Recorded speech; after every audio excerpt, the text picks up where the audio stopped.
प्रधानमंत्री और एक आम आदमी में क्या अंतर है?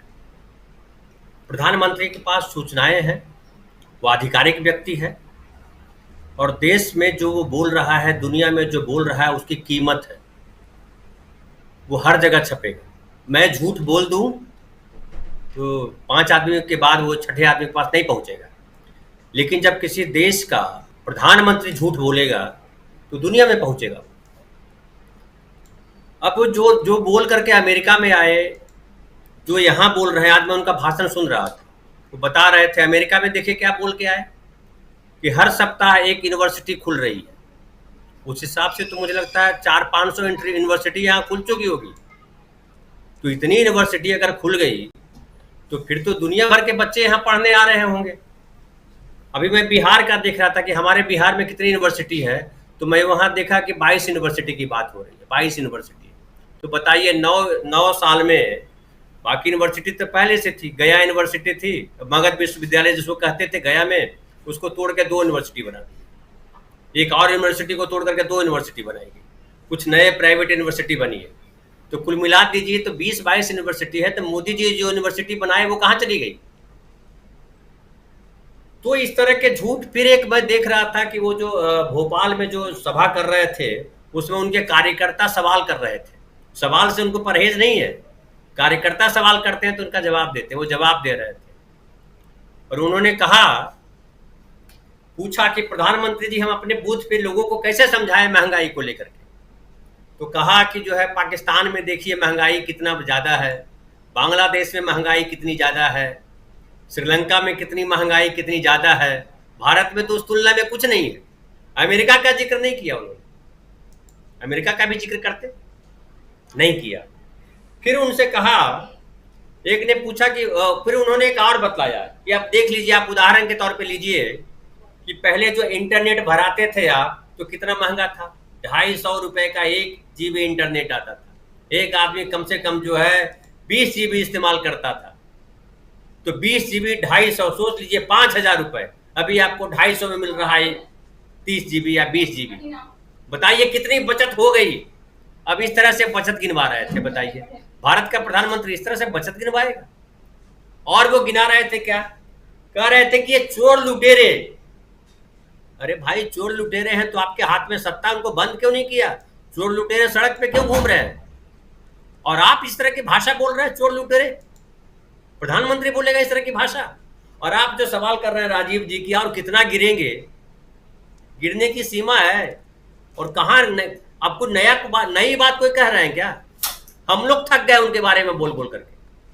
सच बताऊं, मैं थक गया हूं। क्या उनके लिए नया बोला जाए? घृणा, झूठ, अफवाह, यही उनके पास है। और एक बात क्या है, अभी वो जो गिना रहे थे सारे भ्रष्टाचारियों, उसमें नीतीश कुमार का नाम नहीं लिया। क्यों नहीं लिया नीतीश कुमार का नाम? न नीतीश कुमार का नाम परिवारवाद में लिया, और परिवारवाद में जब नाम लिया तो भूल गए पीयूष गोयल को, भूल गए अनुराग ठाकुर को। इन लोगों को याद रखना चाहिए था। वो सिंधिया को क्यों भूल गए?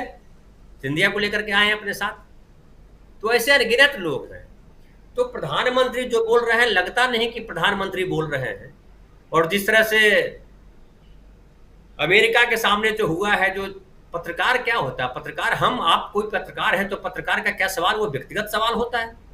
क्या पत्रकार कोई सवाल कर रहा है तो उसका पर्सनल सवाल है? या पत्रकार जो सवाल कर रहा हो तो वो विपक्ष का स्वर होता है? या पत्रकार जो सवाल कर रहा हो तो जनता का सवाल होता है?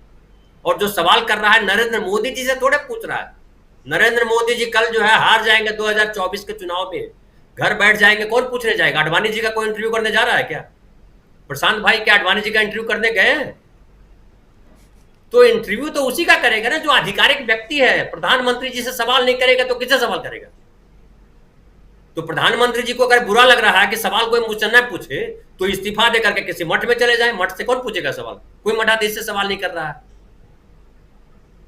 तो जब जवाबदेही वाले पद पे बैठे हुए हो, और भारत की जो आम जनता है, जो गरीब जनता है, जो देश में भीख मांग रही है जनता, वो जनता भी जीएसटी भरती है।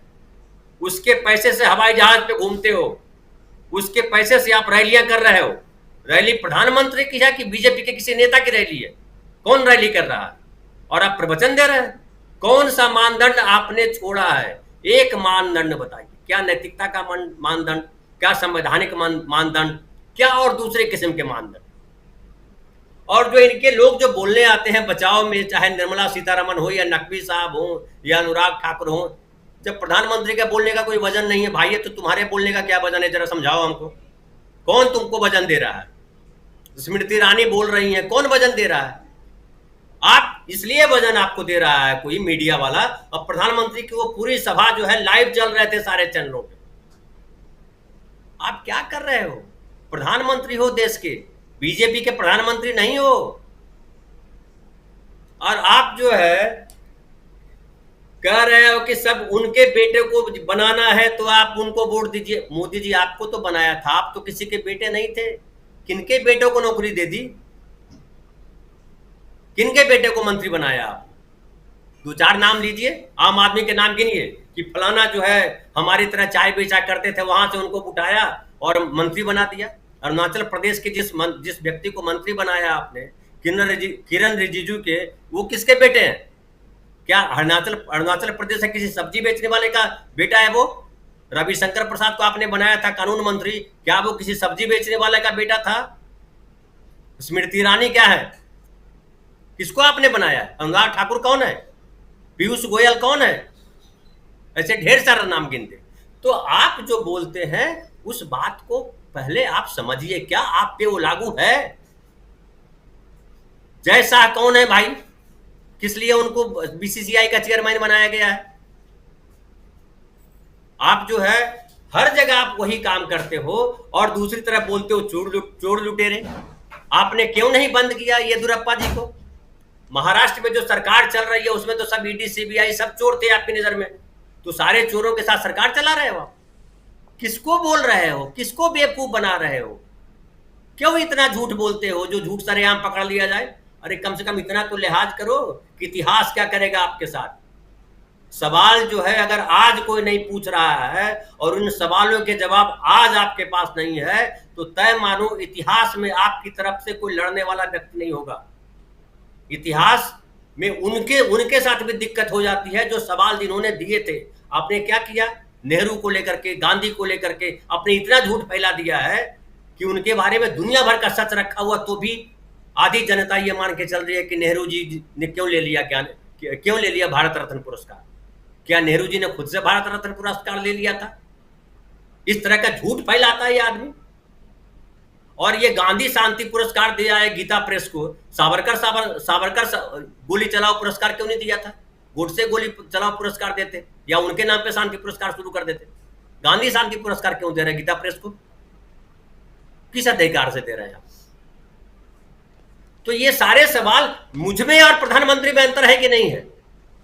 मुझमें और प्रधानमंत्री में अंतर है तो हमारी उनकी भाषा में अंतर होना चाहिए, हमारे उनके कथन में अंतर होना चाहिए, हमारे उनके बयान में अंतर होना चाहिए, हमारे उनके सोच में अंतर होना चाहिए। कहीं अंतर है? मैं तो कई दफा देखता हूं हमसे भी नीचे बैठे हुए हो, हम कम से कम आदर्श की बात करते हैं, हम व्यक्तिगत जीवन में कहीं झूठ नहीं बोल रहे होते।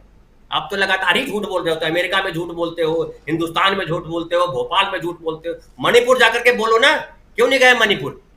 आपको आते ही पहले मणिपुर जाना चाहिए था। नड्डा साहब से सवाल किया था ना आपने एयरपोर्ट पे कि देश का क्या हाल है। अब बताओ, आप प्रधानमंत्री हो, देश का हाल नड्डा जी बताएंगे? आपके बिहार में जो यहाँ सरकार चला रहे थे उनसे पूछते, आपका पीएमओ है वो बताता क्या हाल चाल है। और मणिपुर आप क्यों नहीं गए? मणिपुर तो आपको आते ही पहला काम करना चाहिए थे, मणिपुर जाना चाहिए था जहां आग लगी हुई है। भोपाल में क्या हो रहा है? भोपाल क्यों गए आप अपनी जीत तय करने के लिए गए? तो ये प्रधानमंत्री को शोभा नहीं देता। जितना गिरा सकते हैं इससे ज्यादा क्या होगा? अब तो मतलब ऐसे शब्द मैं बोलना चाह रहा था तो नहीं बोल पा रहा हूं कि अब वही करेंगे तो बाकी रहेगा। और आप पे कौन से आरोप नहीं लगे हैं जो लगाना बाकी है? सारे आरोप तो लगे हुए हैं। आप जो है, चाहे वो दंगा कराने का आरोप हो, चाहे कोई और आरोप हो, अब किस आरोप से बरी हो? और अगर कानून ने अगर आपको बरी भी कर दिया है तो जनता के निगाह में आप किस तरह से हो? इस देश के मुसलमानों को किस तरह से आप जवाब दोगे? 25 करोड़ मुसलमान है इस देश में। अभी आप कह रहे हो मोदी मित्र बना रहे हैं। मोदी मित्र क्यों बना रहे हो भाई? मोदी मित्र मतलब क्या होता है? मुसलमानों का भी उन्होंने कहा है कि हर लोकसभा क्षेत्र में 5000 मुसलमानों को मोदी मित्र बनाएंगे। और जो मस्जिद के इमाम हैं, जो प्रोफेशनल लोग हैं, उनको बनाएंगे। तो कहाँ तो आप कह रहे थे कि भारत हिंदुस्तान जो है मुसलमानों का नहीं है, उनका देश पाकिस्तान है। आप कह रहे हो कि जो है मुसलमानों के वोट की हमको जरूरत नहीं है, तो आप मित्र क्यों बना रहे हैं? आप जो जो यूनिफॉर्म सिविल कोड आप लगाना लाना चाह रहे हो, वो मुसलमानों के हित क्यों साधना चाह रहे हो? आप हिंदुओं के लिए लाओ ना। तो आपका काम है किसी भी तरह हिंदू मुसलमान हो जाए, किसी तरह विपक्ष पे कीचड़ फेंक दे, लेकिन विपक्ष इस बार जो है तन के खड़ा है। इस बार कोई दाव नहीं चलने वाला है राजीव जी, क्योंकि मुझे लग रहा है कि असली लड़ाई भोपाल में नहीं है, असली लड़ाई लखनऊ में है इस बार। भोपाल तो जीत चुकी है कांग्रेस, वो तो वही होने जा रहा है जो कर्नाटक में हुआ है। जो कर्नाटक में हुआ वो मध्य प्रदेश में होगा, उससे ज्यादा लैंडस्लाइड होगा, बल्कि कर्नाटक से भी, क्योंकि कर्नाटक में कम से कम एक जेडीएस ने वोट काटे, यहाँ तो कोई वोट काटने वाला नहीं है। केजरीवाल भी वोट नहीं काट पाएंगे गुजरात की तरह, क्योंकि केजरीवाल भी एक्सपोज हो चुके हैं। और जिस तरह से बीजेपी के लोग, अभी शकील भाई बोल रहे थे, जिस तरह से बीजेपी के लोग आ रहे हैं, नेता आ रहे हैं कांग्रेस में, वो बता रहा है कि आपकी नाव डूबने वाली है, इसलिए भाग करके दूसरी नाव पे चढ़ रहे हैं लोग।